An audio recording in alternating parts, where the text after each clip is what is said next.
wiki yako hapa. Tafadhalini, tunawapenda sana. Na nyinyi ndio ambao mmetujenga. Hakuna mtu ametujenga kama media. Hata mimi nikitembea huko naambia ngo neto kuonaga TV nde. Lakini tuambiane ukweli. Na naona chairman wa finance amevaa suti nzuri sana, Kemani Kuria. Huyu tulisoma naye university pamoja. Shida ya media ni kwa sababu mulikuwa na candidate wenu Raila Amolo Odinga. Na yeye aliposhindwa hamjakubali. So what the media is doing, they have two agendas. First is to make sure that the government does not take off. Serikali ijaanza kufanya kazi.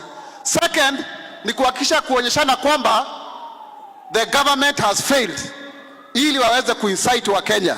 Tunawaambia tafadhalini, kitambo tulikuwa lazima tukuje kwenu, lakini sasa hivi tuko na alternative. Kuweni wazalendo, msalimu amri ili Kenya iweze kusonga mbele.